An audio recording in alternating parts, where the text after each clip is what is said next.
चलो।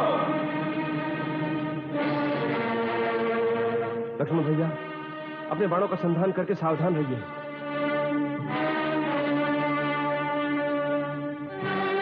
रुको।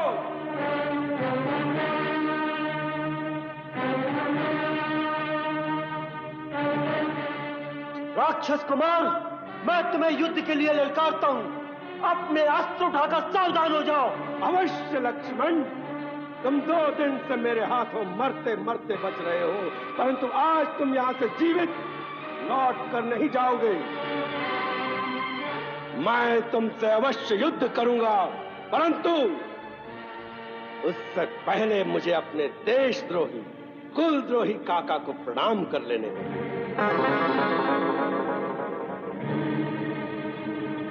विभीषण काका, देशद्रोही और कुलद्रोही तो सुने थे, परंतु संतान द्रोही नहीं सुना था। आज तुमने वो पद भी प्राप्त कर लिया है। मैं तुम्हारे पुत्र तुल्य हूं, फिर भी मेरे गुप्त और मार्मिक स्थानों पर जहां लंका के साधारण वासी भी नहीं पहुंच सकते, आज तुम वहां शत्रु को ले आए हो। हाँ,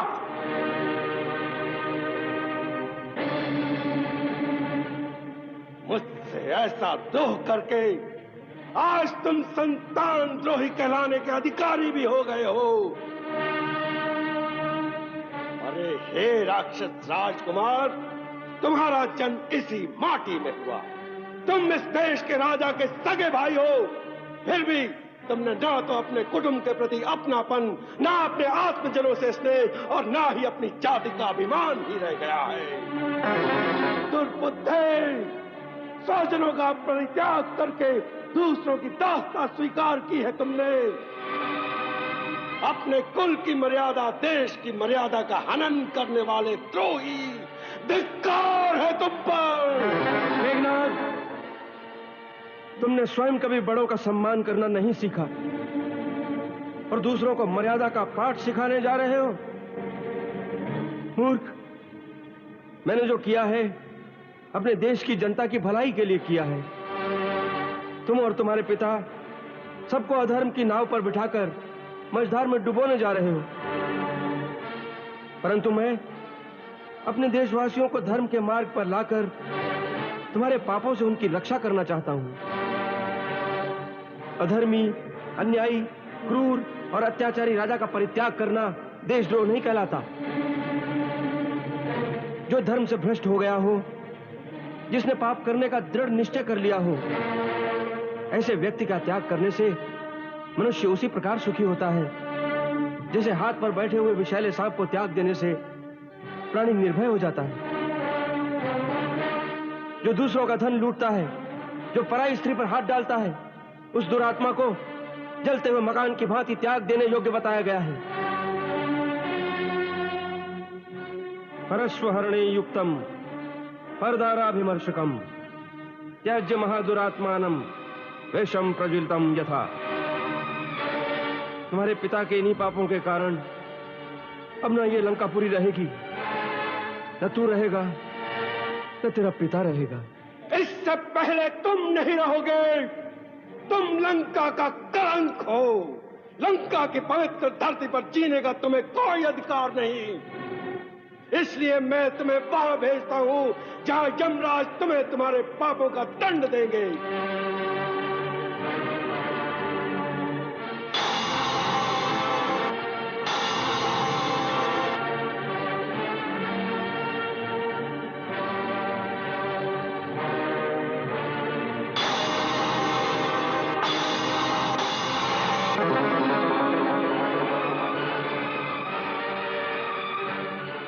लक्ष्मण, तुम्हारे रक्षा करने से यह कब तक जीवित रहेगा, और फिर तुम ही कहां तक जीवित रहोगे।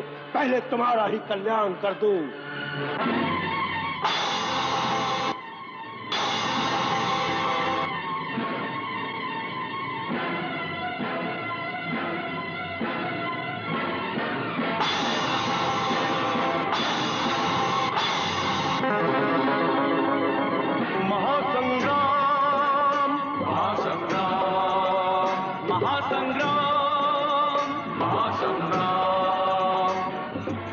राम ही जा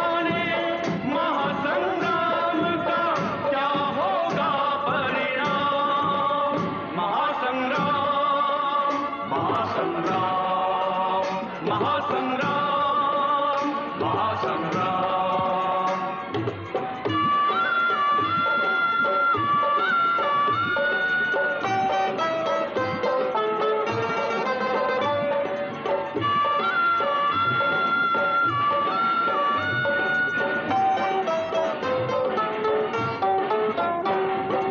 दोनों योद्धा पुनः युद्ध को आ गए, शक्ति पराक्रम बल कौशल टकरा गए। वीरों के तीरों से बादल छा गए, दिग दिगंत फिर एक बार थर्रा गए। दोनों अपने प्रण के कारण जूझ रहे अविराम। महासंग्राम महासंग्राम महासंग्राम महासंग्राम।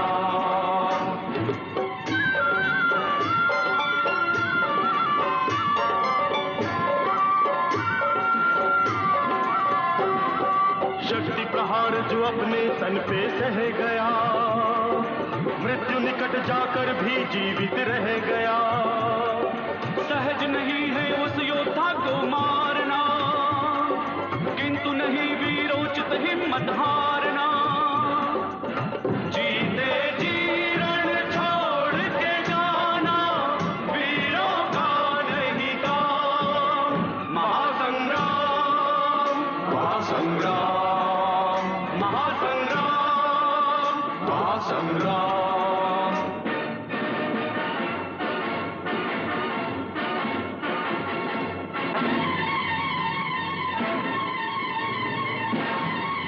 बड़े गर्व से मेघनाद ने लक्ष्मण पर ब्रह्मास्त्र चलाया। अति विनम्र होकर लक्ष्मण ने तब ब्रह्मास्त्र को शीश झुकाया। जा लक्ष्मण के निकट शस्त्र वह बिना प्रभाव किए लौटाया। क्या रहस्य ये कैसी माया, इंद्रजीत कुछ समझ न पाया।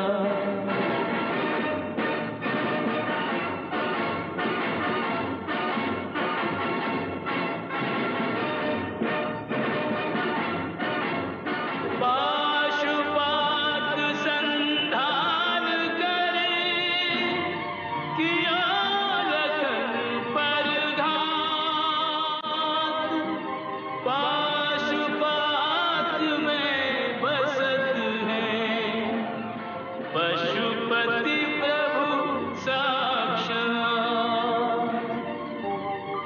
पाशुपात ओझल हुआ, असफल हुआ प्रयास। शिव भी आज विमुख हुए, जिन पर था विश्वास।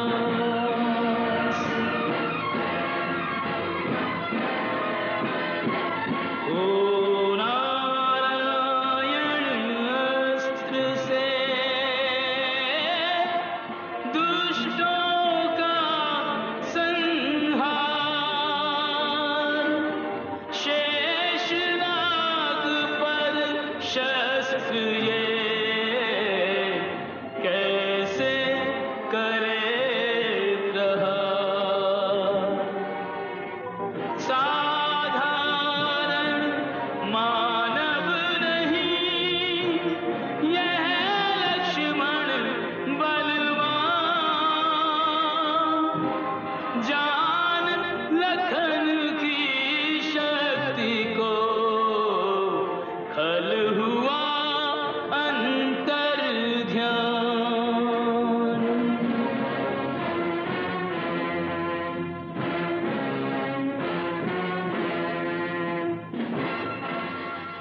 लगता है आज मेघनाथ फिर भाग गया। नहीं लक्ष्मण, उसका कोई भरोसा नहीं। जाने क्या चाल चल रहा हो। तुम सावधान रहो।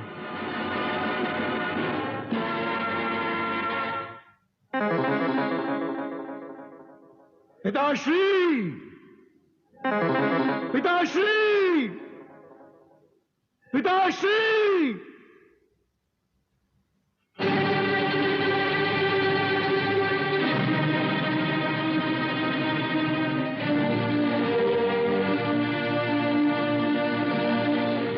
इंद्रजीत, तुम्हारे शीघ्र चले आने से हम समझ गए कि तुम्हारा यज्ञ संपूर्ण नहीं हुआ, उसमें कोई बाधा आ गई है।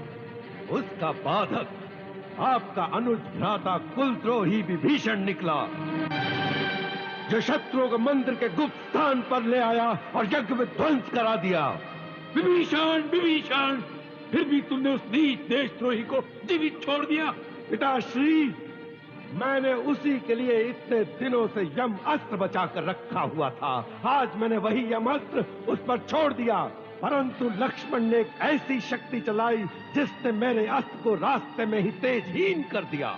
उसका तोड़ भी विभीषण ने ही बताया होगा।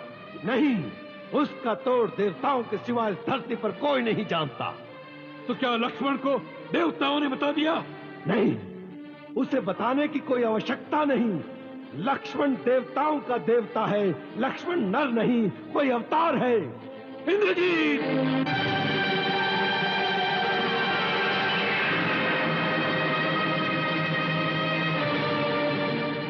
इंद्रजीत, यह भाषा तुम बोल रहे हो या लक्ष्मण ने तुम पर कोई सम्मोहन अस्त्र चलाकर तुम्हारी मति को भ्रम में डाल दिया है, या लक्ष्मण के बाणों से पीड़ित होकर तुम युद्ध से भाग आए हो? पिताश्री!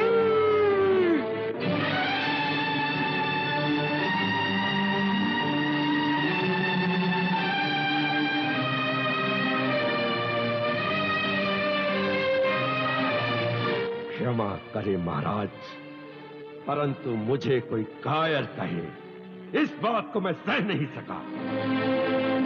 पिताश्री, मैं कायरतावश नहीं आया हूं, एक पुत्र की भांति अपना कर्तव्य निभाने आया हूं। आपका कल्याण हो, इस प्रयोजन से आपसे ये कहने आया हूं कि आप अपने आप को, आपके साथ वैभवशाली राक्षस जाति को और लंका देश की समृद्धि को सर्वनाश होने से बचा लें। अब भी समय है पिताश्री, आप सीता का मोह त्याग कर श्री राम की शरण में चले जाएं। वो मनुष्य नहीं है, स्वयं नारायण का अवतार है। तुम्हारी मति मारी गई है इंद्रजीत, जो इस प्रकार स्त्रियों की भांति अनर्गल प्रलाप करने लगे। यह वीरों की भाषा नहीं। तुमसे किसने कह दिया कि वह वनवासी छोकरे भगवान का अवतार है? मेरे अनुभव ने।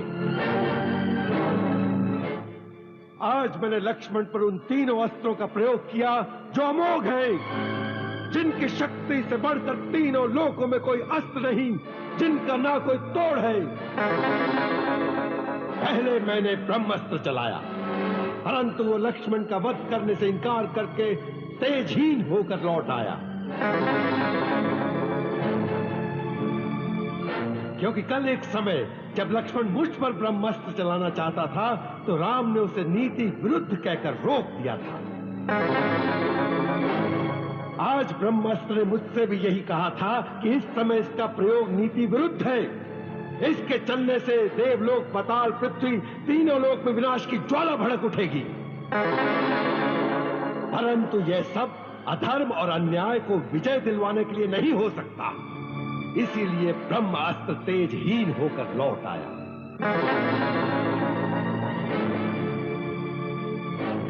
फिर मैंने शिव का त्रिनेत्रधारी पाशुपात अस्त्र चलाया, परंतु वो लक्ष्मण को प्रणाम करके लुप्त हो गया।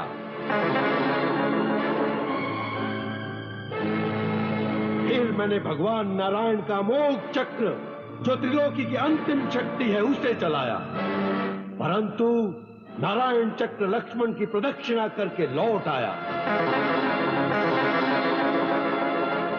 यह अंतिम प्रमाण था, जिसे देखकर मुझे विश्वास हो गया कि यह नर नहीं, स्वयं नारायण का अवतार है। और तुम अपने पिता को यह प्रवचन देने आ गए कि हे पिता, जो तुमने तीनों लोकों में अपनी विजय का डंका बजाकर अखंड यश प्राप्त किया है, आज उस यश को धूल में मिलाकर 2 वनवासी भिखारियों के चरणों में जाकर बैठ जाओ। इंद्रजीत, याद रखो, जो स्वयं अपने हाथों अपनी कीर्ति को धूल में मिला देता है, देवता भी उसका सम्मान नहीं करते। वह कहेंगे कि मृत्यु के डर से रावण ने हार स्वीकार कर ली। हाँ, उनकी शक्ति से तुम भयभीत लग रहे हो। तुम्हारा मन और शरीर दोनों थक गए हैं। जाओ, अपने महल में जाकर विश्राम करो।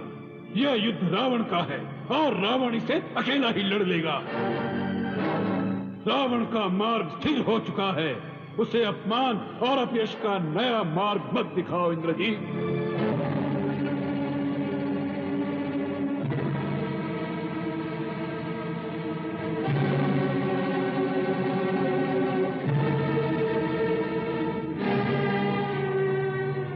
क्षमा करें पिताश्री, मैं आपके अपमान के लिए नहीं, केवल आपके कल्याण के लिए ही ये बात करने आया हूं। जहां तक मेरा संबंध है, मैंने युद्ध शुरू कर दिया है। अब यहां से भागकर भगवान की शरण में जाने से भी अब यश ही मिलता है। इसलिए मैं एक वीर की भांति भगवान के हाथों मरने जाऊंगा।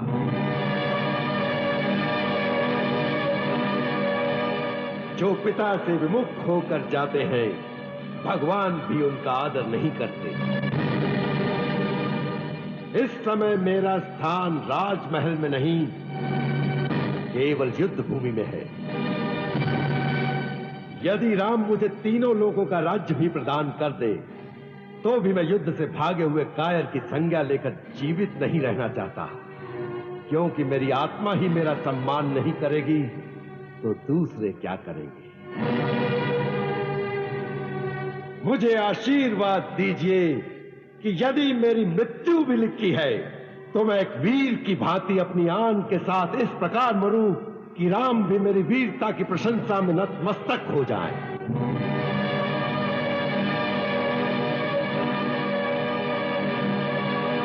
यदि वो नारायण भी है, तो वो भी मेरी विजय का ही रूप होगा।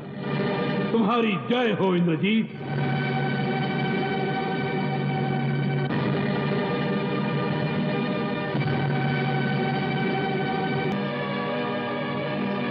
पुत्र, यदि तुमने उन्हें पहचान ही लिया है कि वे स्वयं भगवान हैं, तो तुम अकेले ही उनकी शरण में चले जाओ। मुक्ति के पथ पर प्राणी अकेला ही जाता है। ये अवसर तो किसी विरले को ही मिलता है। वत्स, तुम धर्म का मार्ग अपनाओ।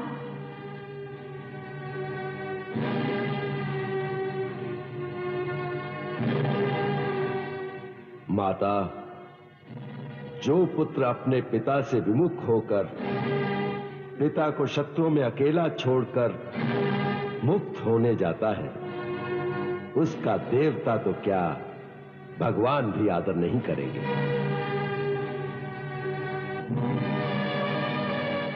धर्म का मार्ग बता रही हो माता, तो पुत्र के लिए केवल एक ही धर्म का मार्ग है। अपने पिता के चरणों में अपने सुख, संपत्ति, वैभव, यहां तक कि अपनी मुक्ति का भी बलिदान दे देना।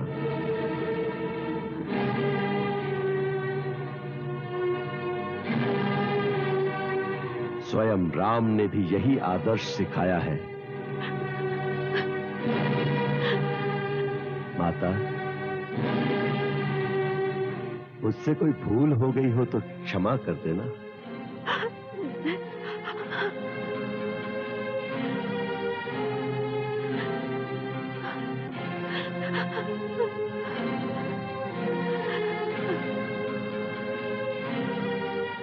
स्वामी, कर्तव्य पथ पर जा रहे हो, मैं रोकूंगी नहीं, परंतु जाते जाते केवल एक बार मेरी ओर देख लेते तो कोई क्षति तो न होगी। नहीं सुलोचना, मैं डरता था कि कहीं तुम्हारे अश्रु देखकर मेरे हृदय में निर्बलता न आ जाए।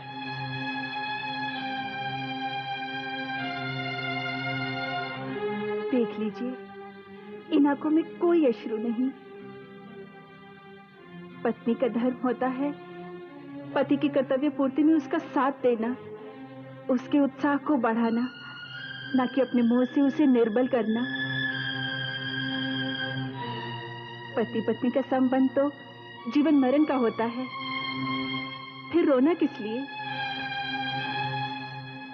जाइए स्वामी, अपने धर्म का पालन कीजिए, उसमें ही आपकी विजय है। मुझे सदा अपने साथ ही समझिए।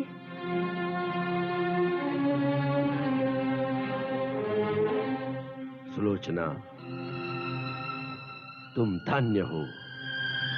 तुम्हारी गणना संसार में श्रेष्ठ स्त्रियों में होगी।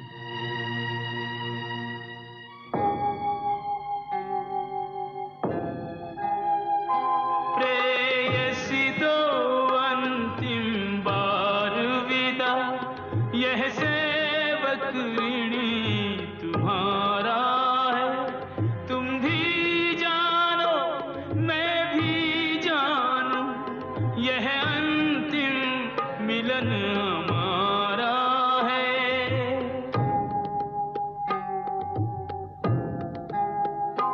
मैं मातृ चरण से दूर चला, इसका दारुण संताप मुझे, पर यदि कर्तव्य विमुख हूँगा, जीने से लगेगा पाप मुझे।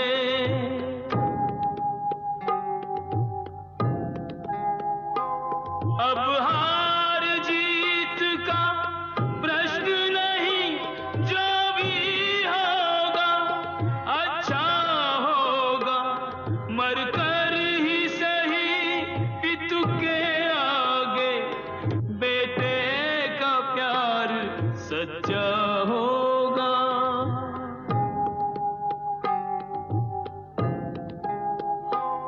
भावुकता से कर्तव्य बड़ा, कर्तव्य निभे बलिदानों से।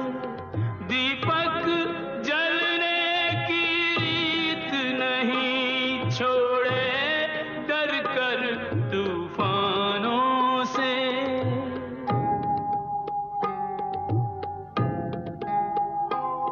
यह निश्चय कर बढ़ चला वीर, कोई उसको रोक नहीं पाया। चुपचाप देखता रहा पिता, माता का अंतर भर आया। चुपचाप देखता रहा पिता, माता का अंतर भर आया।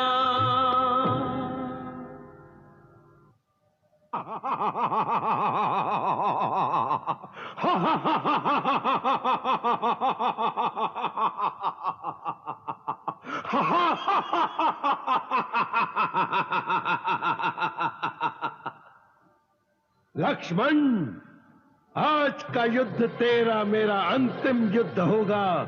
आज या तू नहीं रहेगा या मैं नहीं रहूंगा, परंतु इतिहास इंद्रजीत को याद रखेगा कि युद्ध में यदि भगवान भी सामने आ गए तो इंद्रजीत ने कभी पीठ नहीं दिखाई।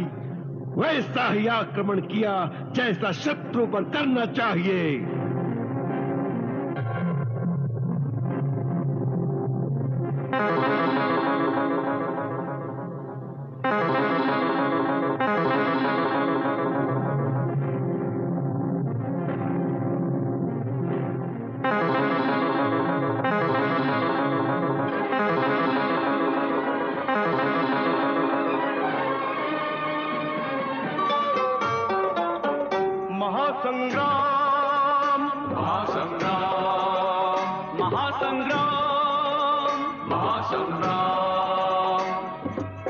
राम ही जाने महासंग्राम का क्या हो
संग्राम।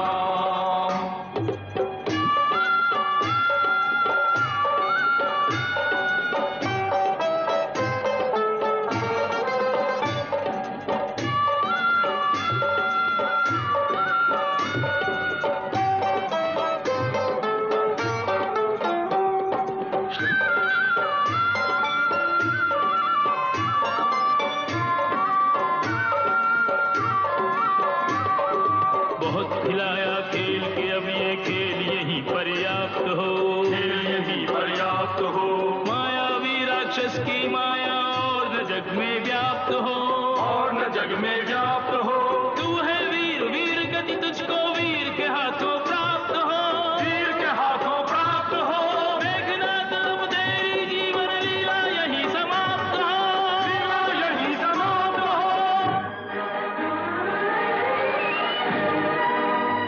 यदि मैं श्री राम का अनन्य सेवक हूं तो तुम्हें श्री राम की ही आन है कि अब मेघनाथ का मस्तक काटकर ही वापस आना।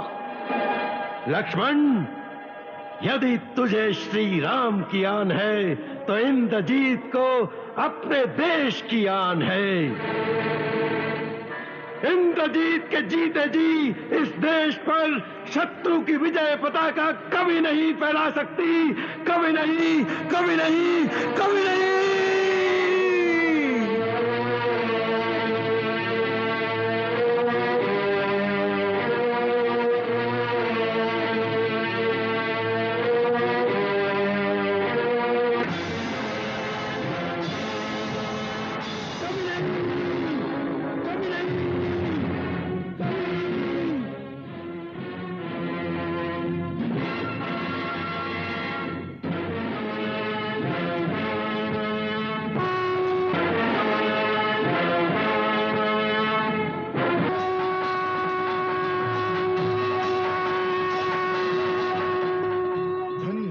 धन्य हो लक्ष्मण, तुम्हारी जय हो।